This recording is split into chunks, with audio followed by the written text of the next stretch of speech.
En cuestión de días, en distintas regiones de la Tierra se han registrado fenómenos que hasta hace poco se consideraban raros y anómalos. Estos fenómenos están unidos no solo por su magnitud, sino también por su sincronía. Todo está ocurriendo casi simultáneamente. Cenizas en el cielo sobre Colombia, pilares de luz en latitudes tropicales, tornados y actividad tormentosa en América del Sur, inundaciones en el territorio de los Estados Unidos y clima extremo en Rusia. Sin embargo, la noticia más impactante de la última semana ha pasado casi desapercibida para los medios de comunicación globales. Por nuestra parte, consideramos necesario llevar esta información al conocimiento del público en general, y pronto quedará claro por qué esto es importante para todos.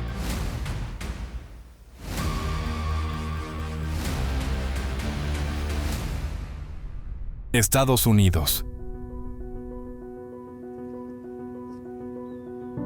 Del 8 al 12 de diciembre, un potente río atmosférico azotó el estado de Washington. En solo 3 días, en las montañas Cascade y Olímpicas, en algunos lugares cayeron más de 450 milímetros de precipitaciones, lo que provocó que decenas de ríos se desbordaran simultáneamente, causando una de las inundaciones más graves de las últimas décadas. En varios condados de la parte occidental del estado, el nivel del agua alcanzó valores que, según las estimaciones de los meteorólogos, pueden observarse no más de una vez por siglo. En todo el estado se declaró el estado de emergencia. Casi 100,000 personas que viven a lo largo de los ríos quedaron bajo amenaza. Se instó a la población a evacuar hacia zonas elevadas, donde se habilitaron refugios temporales. El duro golpe del desastre natural afectó a zonas que aún se están recuperando de la devastadora inundación de 2021. En la ciudad de Sumas, el nivel del agua se elevó hasta 4,5 metros. Las personas fueron evacuadas de los edificios inundados en botes inflables, y varias familias fueron rescatadas desde los tejados por helicópteros. Las precipitaciones récord provocaron la rotura de 2 diques en el condado de King. Numerosos deslizamientos de tierra y desprendimientos de rocas bloquearon pasos de montaña y carreteras, incluidos tramos de la autopista interestatal A90. Los fuertes vientos, con rachas superiores a 170 kilómetros por hora, derribaron árboles y líneas eléctricas, dañando edificios y bloqueando las carreteras. En las operaciones de rescate participó la Guardia Nacional. Cientos de militares recorrieron viviendas en las zonas más peligrosas y ayudaron a evacuar a la población. Según datos oficiales, se confirmó la muerte de una persona. Un hombre se ahogó al intentar atravesar una carretera inundada. El río atmosférico también afectó a estados vecinos. En Idaho, en un solo día cayeron alrededor de 165 milímetros de lluvia, lo que provocó una inundación repentina y requirió operaciones de rescate. En el noroeste de Montana, violentos torrentes de agua destruyeron al menos 4 puentes, inundaron carreteras y viviendas alrededor de la ciudad de Libby. El gobernador del estado declaró el estado de emergencia en esa zona.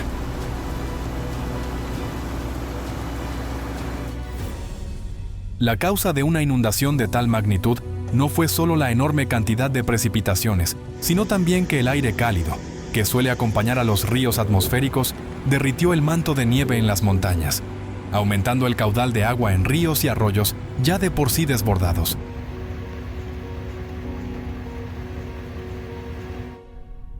Argentina. El 11 de diciembre, 2 tornados golpearon simultáneamente la parte central de la provincia de Santa Fe. En los municipios de Carcarañá y Cañada de Gómez, se arrancaron techos de viviendas, árboles fueron arrancados de raíz y miles de residentes se quedaron sin electricidad. El fenómeno estuvo acompañado de lluvias intensas y granizo, lo que agravó aún más las consecuencias.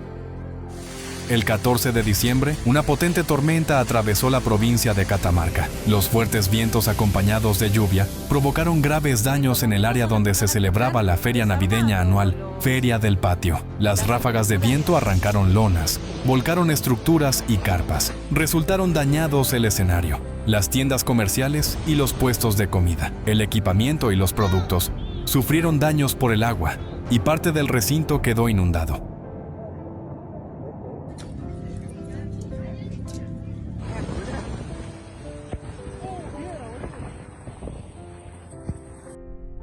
Colombia.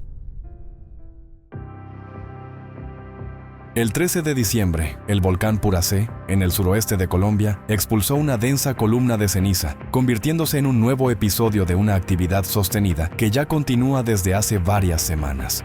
En el volcán se registran erupciones de ceniza regulares, de 4 a 9 por día, acompañadas de una intensa desgasificación y sismicidad asociada al movimiento de fluidos dentro de la estructura volcánica. Las emisiones de dióxido de azufre se mantienen en niveles elevados y son detectadas por satélites. La pluma de gas, en distintos días, se extendió entre 150 y 300 kilómetros desde el volcán.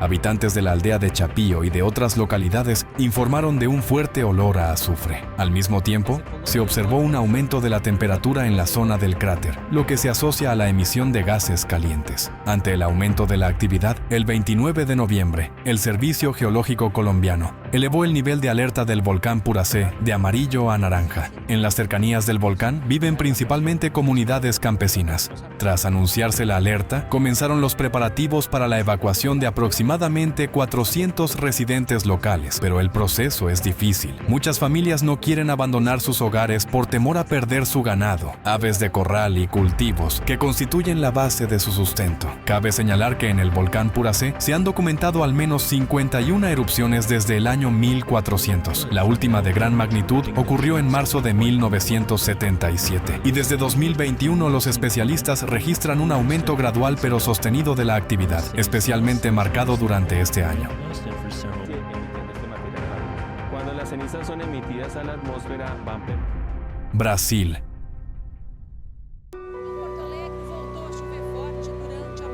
Desde el 8 de diciembre, un potente ciclón extratropical azotó Brasil.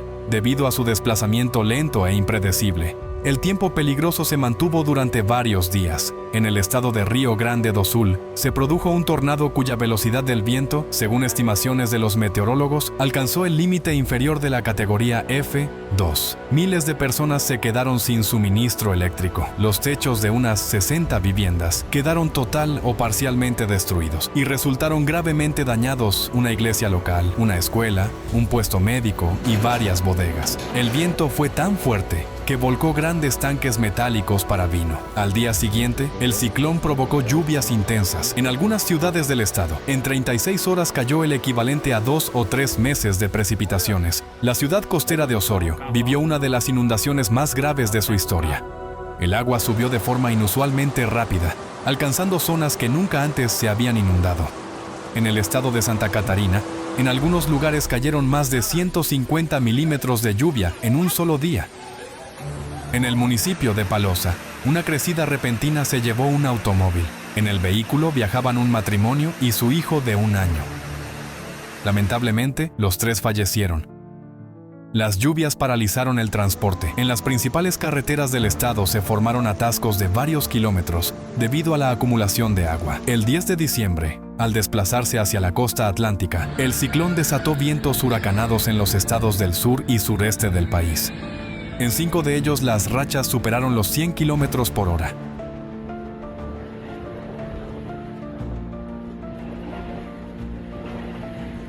En la capital del estado, São Paulo, el viento derribó alrededor de 500 árboles y como consecuencia de estos incidentes resultaron heridas 4 personas. Más de 6 millones de usuarios del Gran São Paulo se quedaron sin electricidad, lo que a su vez provocó interrupciones en el suministro de agua. El caos causado por el clima en los aeropuertos de Congonhas y Guarulhos llevó a la cancelación de cientos de vuelos. Los meteorólogos señalan que se trató de un fenómeno inusual para la capital del estado de São Paulo, acostumbrada a vientos intensos de corta duración durante las tormentas, pero no a rachas fuertes y prolongadas durante varias horas.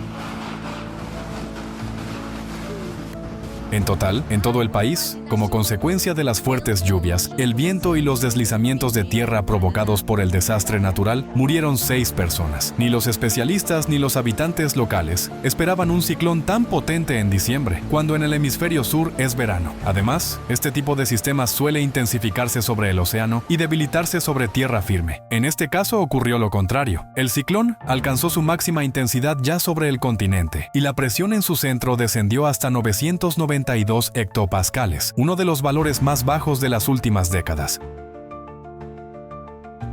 Las regiones afectadas aún no habían logrado recuperarse de las consecuencias del ciclón extratropical cuando, El 12 de diciembre, una nueva ola de mal tiempo con fuertes vientos y lluvias torrenciales volvió a azotarlas. La culminación llegó el día 15 de diciembre, cuando un frente frío, al chocar con aire fuertemente calentado, generó rachas monstruosas de hasta 130 kilómetros por hora.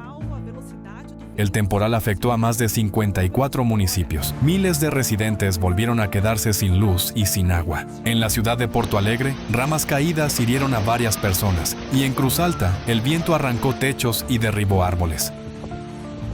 En la ciudad de Guaíba se desplomó una estatua de 24 metros de altura, que imitaba la Estatua de la Libertad de Estados Unidos.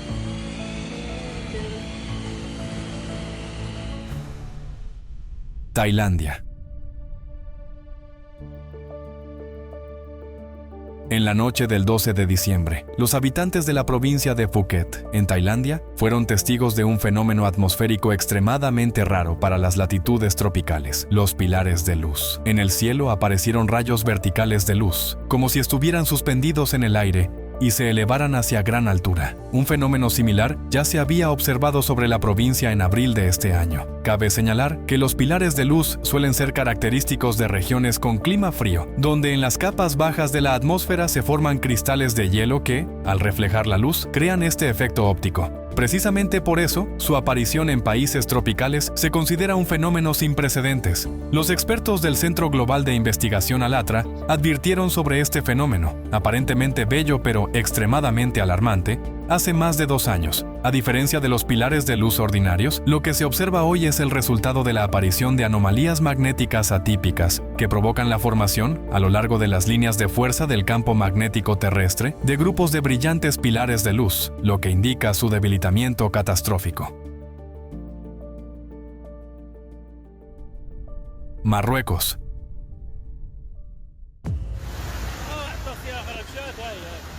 Desde el 13 de diciembre, la borrasca Emilia azotó Marruecos, trayendo nieve, fuertes vientos, tormentas eléctricas y lluvias torrenciales. La situación se vio agravada por una sequía de 7 años, debido a la cual el suelo prácticamente no absorbía la humedad, y los flujos de agua de lluvia se desplazaban rápidamente por la superficie, arrasando todo a su paso. Los acontecimientos más trágicos se desarrollaron el 14 de diciembre en la provincia costera de Safí. Bastó apenas una hora de lluvia intensa para que en la capital de la provincia quedaran inundados barrios residenciales, la ciudad vieja, comercios y zonas industriales. En el distrito histórico de Bab Chabaa, por el que atraviesa un río, cayeron 37 milímetros de precipitaciones, lo que provocó numerosas víctimas entre comerciantes y trabajadores. Como consecuencia del temporal, decenas de edificios y elementos de infraestructura resultaron dañados. Algunos residentes quedaron bloqueados en sus viviendas y necesitaron ayuda urgente. Decenas de personas resultaron afectadas por la tormenta. Muchas sufrieron hipotermia. Lamentablemente, 41 personas perdieron la vida.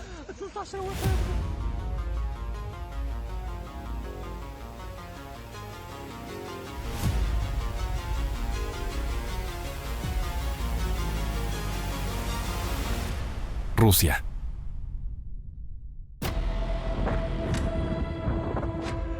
Desde el 13 de diciembre, la región de Saratov, en Rusia, quedó bajo el dominio de una de las tormentas invernales más fuertes. Según datos del Centro Hidrometeorológico, las rachas máximas de viento alcanzaron los 29 metros por segundo. Los meteorólogos señalan que una manifestación tan violenta de la naturaleza es extremadamente atípica para esta región. Un total de 205 localidades se quedaron sin suministro eléctrico. Resultaron dañadas las líneas eléctricas y las redes de gas. En varias zonas, las personas permanecieron varios días sin luz, agua ni calefacción. En la ciudad de Saratov, el viento con una velocidad de 24 metros por segundo destruyó techos, derribó más de 130 árboles y arrancó vallas publicitarias. Resultaron dañados los edificios del Teatro de Ópera y Ballet y de un museo. En la plaza teatral, un vendaval derribó el principal árbol de Navidad y dispersó las estructuras festivas. En la ciudad de Engels, el viento arrancó parte del techo del hospital municipal. La tormenta provocó un colapso del transporte debido a la ventisca, los accidentes y las acumulaciones de nieve. El tráfico fue restringido en 6 carreteras federales. Cientos de automóviles quedaron bloqueados en la nieve. Algunos vehículos quedaron cubiertos casi hasta el techo. Las personas fueron evacuadas a pie en condiciones de visibilidad casi nula. Los equipos de rescate evacuaron a más de 200 personas, incluidos niños. En la aldea de Alexandrovgay, la tormenta se cobró la vida de una persona. Un hombre murió dentro de su automóvil al caerle encima un poste. Quienes observan el cambio climático en el planeta han notado que en el año 2025, los desastres naturales parecen haber alcanzado un nuevo nivel. Se han vuelto más poderosos, de mayor escala y casi continuos. Las personas se ven obligadas a abandonar sus hogares de 3 a 4 veces al mes. La fuerza de la naturaleza destruye implacablemente las viviendas y los bienes, sin dejar oportunidad para recuperarse ni para comprender lo ocurrido. El indicador más evidente de este nuevo nivel de desastres naturales ha sido el fuerte aumento de la actividad sísmica. La Tierra ha entrado en una nueva fase, y este año hemos visto toda una serie de récords y anomalías geodinámicas. El potentísimo terremoto en Myanmar, de magnitud 7,7, causó destrucciones y víctimas a 1000 kilómetros del epicentro. El megaterremoto de magnitud 8,8 en Kamchatka, en Rusia, con una serie de réplicas anómalas que no cesan hasta hoy. Los recientes terremotos de magnitud 7 y 7,6, ocurridos en Canadá y frente a la costa de Japón con un intervalo inferior a 2 días, tampoco son una coincidencia casual. Los especialistas los vinculan con procesos geodinámicos profundos que reflejan la presión de la pluma siberiana sobre la corteza terrestre. Tras un análisis minucioso de los datos, los científicos de ALLATRA constataron un hecho desalentador. La posibilidad de una desgasificación segura de la pluma siberiana se ha perdido. Esa desgasificación controlada habría permitido reducir la presión sobre la litosfera, eliminar de forma segura el exceso de magma y enfriar las capas inferiores de la corteza terrestre bajo Siberia, dando a la humanidad tiempo y la oportunidad de centrarse en otras amenazas planetarias crecientes. Lamentablemente, esta solución propuesta fue ignorada por la comunidad mundial. Como resultado, se perdió el tiempo necesario para el monitoreo previo, la exploración detallada y la compleja preparación de ingeniería de este proceso, y no se trata de días ni de meses, sino de años. El nivel actual de actividad geodinámica demuestra que ya no disponemos de ese tiempo, y que un intento de intervención dentro de unos años podría provocar un escenario explosivo y catastrófico. Sí, los científicos de ALLATRA no se rinden. Aún creen que encontrarán esa misma solución, porque al fin y al cabo, ¿por qué más vale la pena luchar si no es por la vida misma?